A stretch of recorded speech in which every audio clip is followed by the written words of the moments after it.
China controls 90% of the world's cobalt refining. Russia dominates nickel processing. And for years, the United States assumed it would be the one coordinating Western responses. They were wrong. Canada just signed partnerships with 9 countries, and the United States isn't leading any of them.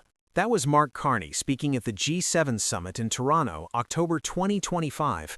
Not diplomatic, not deferential, a blunt declaration that Canada was restructuring the entire critical mineral supply chain for electric vehicles and doing it through partnerships that deliberately reduce American control. For decades, North America's approach to critical minerals meant American leadership. Washington negotiated the deals, American companies controlled the processing. The assumption was that Canada had the rocks in the ground, but the United States had the expertise, capital, and strategic vision to transform those rocks into batteries.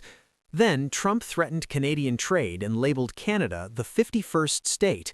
He suggested economic annexation. He pressured Mark Carney into power on a platform of resistance.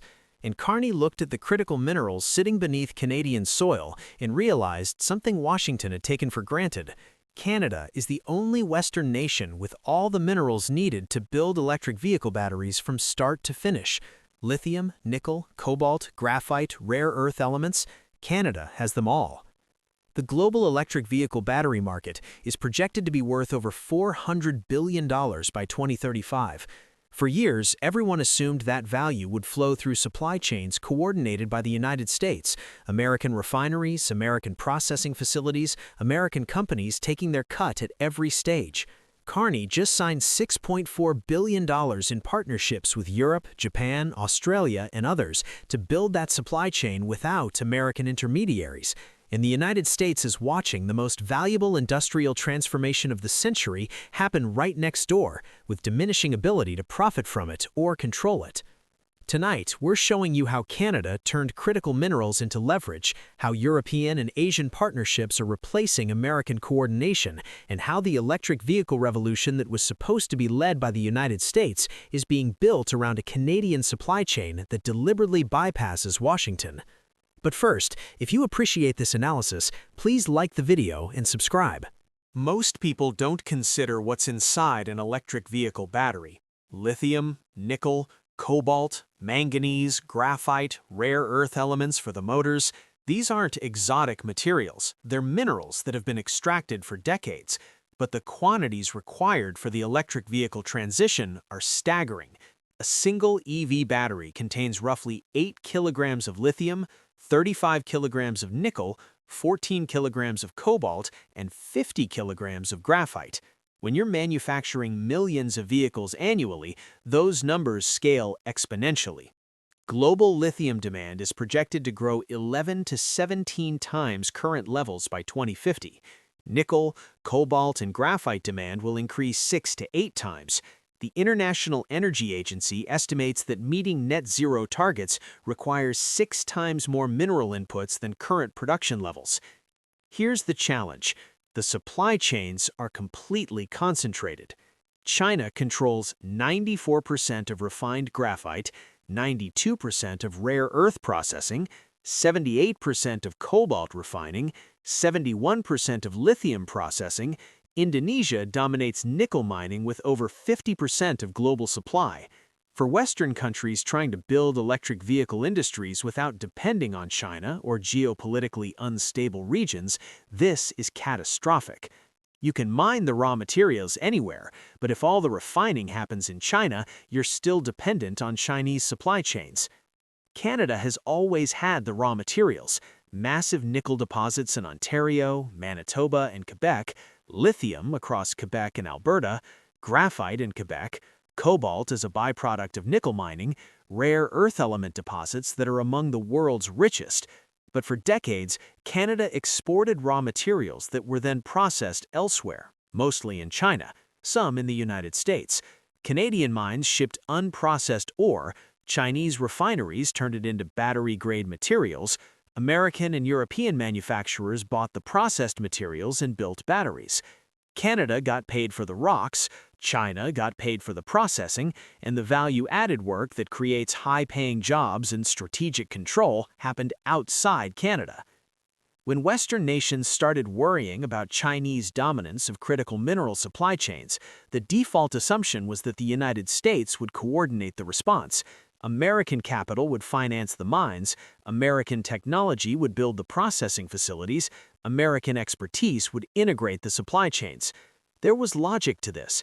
The United States has deep capital markets, advanced manufacturing capabilities, and strategic relationships across the Americas, Europe, and Asia. The Inflation Reduction Act signed by Biden in 2022 allocated billions for domestic EV production and battery manufacturing, with requirements that materials come from the United States or free trade agreement partners. Canada was assumed to be a junior partner, provide the raw materials, let American companies do the refining. The value-added processing would happen south of the border because that's where the capital and expertise were. Canadian mining companies generally accepted this arrangement. They'd sell to whoever paid. If Chinese buyers offered good prices for unrefined ore, fine. If American processors wanted to import raw materials and refine them in the States, that worked too. The Canadian government made occasional statements about building domestic processing capacity, but the investments never materialized. Why spend billions building refineries in Canada when global supply chains already existed? Then, Trump started threatening Canadian sovereignty, and suddenly, relying on American coordination for something as strategically vital as critical minerals seemed profoundly dangerous. In June 2025, Canada hosted the G7 summit in Kananaskis, Alberta. The official agenda included the usual topics: economic coordination, security challenges, climate goals. But Carney used Canada's G7 presidency to push one specific initiative, the Critical Minerals Production Alliance. A different model. The concept was straightforward. G7 nations would pool resources to build critical mineral supply chains that reduce dependence on China and other non-aligned countries. They'd coordinate investments in mining, processing, and manufacturing. They'd establish common environmental and labor standards. They'd create secure supply chains for electric vehicles, renewable energy, and defense applications. What made it revolutionary was who wasn't leading it. Not the United States. Canada. The $6.4 billion partnership network. In October 2025, at the G7 Energy and Environment Ministers meeting in Toronto, Canada announced the first round of investments, 26 projects, $6.4 billion, partnerships with France, Germany, Italy, Japan, Luxembourg, Norway, Australia, and Ukraine. The list of projects reads like a deliberate strategy to bypass American control. Nouveau Monde Graphite's mine in Quebec with offtake agreements to Japan's Panasonic in Luxembourg's Traxys. Rio Tinto's scandium facility in Quebec with Canadian government backing. Ucore rare metals processing plant in Ontario partnering with German customers. Northern Graphite working with Ukrainian technology partners. Notice what's missing: American companies, American financing, American coordination. The United States is still involved in some projects. It's impossible to completely separate North American supply chains, but the strategic direction, the majority of financing, and the coordination are coming from Canada working directly with European and Asian partners. This is unprecedented. For decades, major industrial coordination in the Western world meant American leadership, the Marshall Plan, NATO, post-Cold War economic integration. The United States was always the hub that connected everyone else. The Critical Minerals Production Alliance is explicitly designed around Canada as the hub. European countries want secure mineral supplies. They partner with Canada. Japan needs graphite for batteries. Canada coordinates the supply chain. Australia wants to align critical minerals policy. They sign declarations with Canada, not the United States. The American response has been confused and defensive. Trump has been signing mineral deals with various Asian countries, Malaysia, Cambodia, Thailand.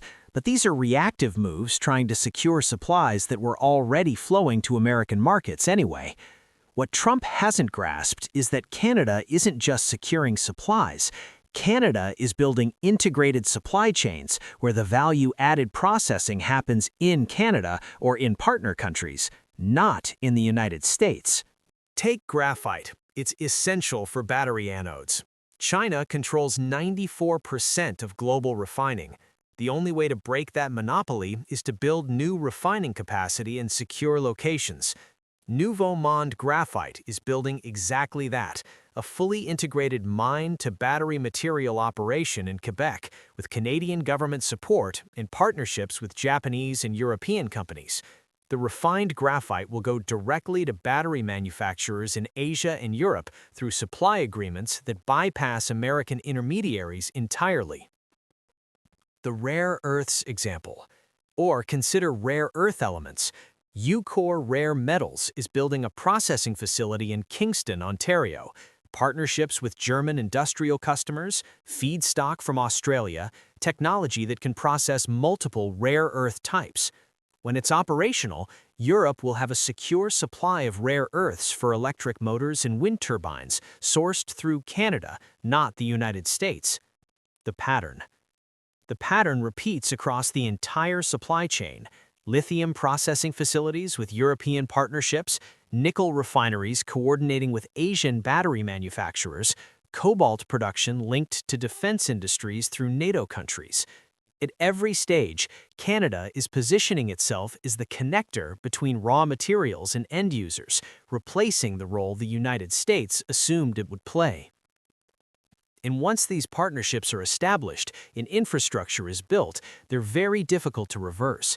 A Japanese company that secures graphite supply through a 20-year agreement with a Quebec mine isn't going to suddenly switch to an American intermediary just because Washington gets upset. The $400 billion calculation. So where does $400 billion come from?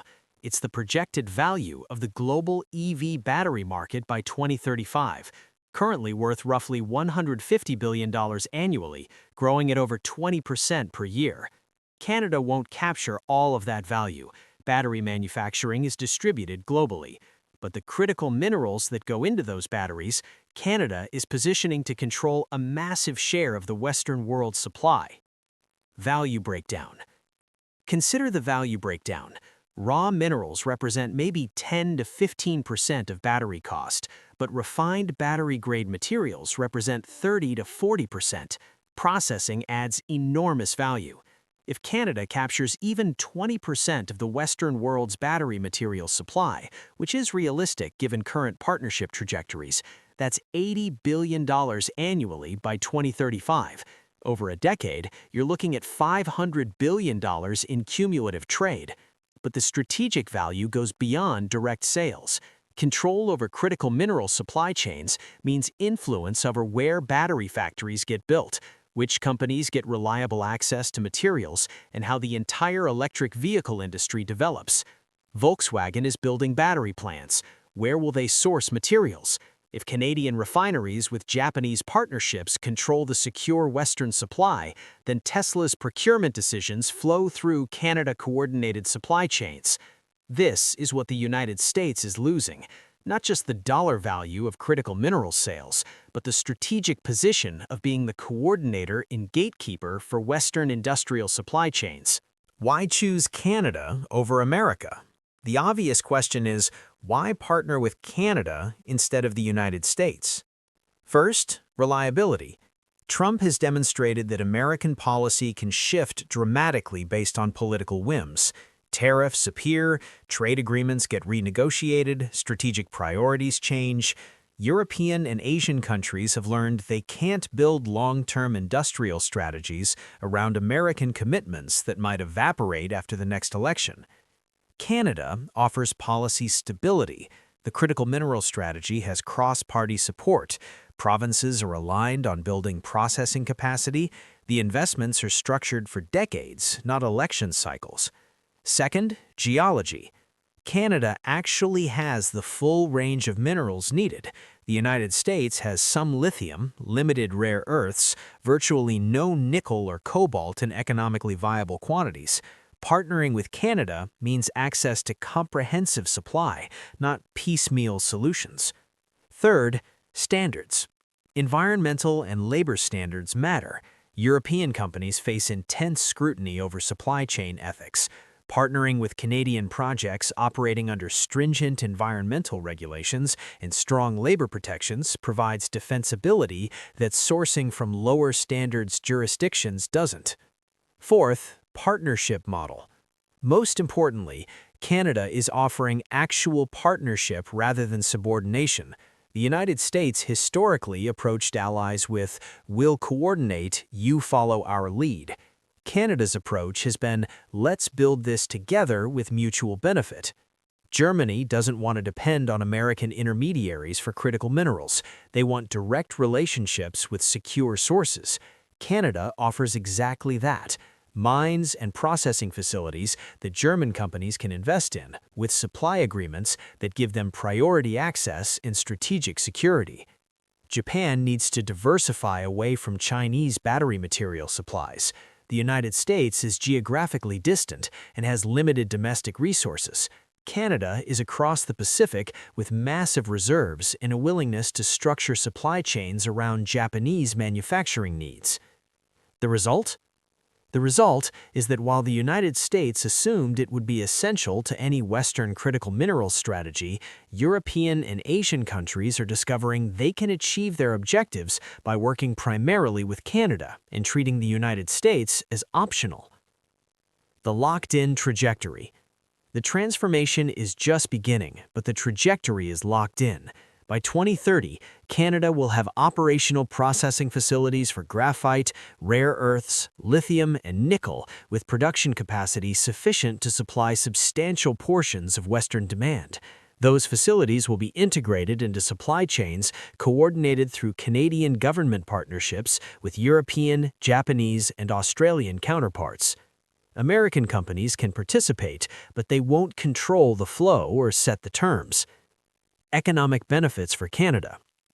The economic benefits for Canada are substantial: high-paying jobs and processing facilities, export revenues from value-added products rather than raw materials, strategic influence over industries that define the 21st century economy.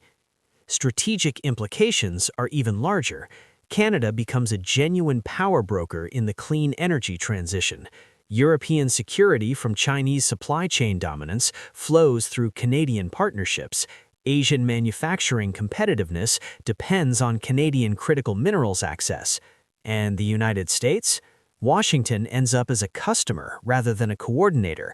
American battery manufacturers will buy Canadian materials because that's where the secure Western supply is.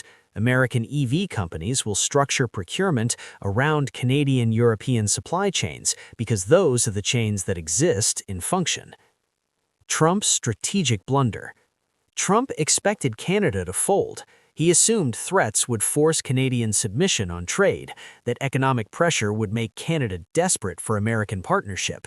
Instead, he triggered exactly the kind of strategic independence that undermines American influence. Canada looked at critical minerals resources it had always taken for granted and realized they were leverage. Europe, Japan, Australia looked at American unreliability under Trump and realized they needed alternatives. Canada offered exactly what they needed: resources, stability, partnership, rather than subordination. The $400 billion EV supply chain isn't going through American coordination because Canada built a better alternative. And once that alternative is operational, once partnerships are established and facilities are running, the United States can't simply reclaim the position it lost. The evidence of shift. Every ton of Canadian graphite refined for Japanese batteries is proof that American industrial leadership isn't inevitable. Every European partnership for rare earth processing is evidence that Western supply chains can function with Canada at the center rather than the United States. Trump thought critical minerals were just rocks in the ground. Carney showed they're the foundation of industrial power for the next century, and Canada just restructured that foundation to work without American permission.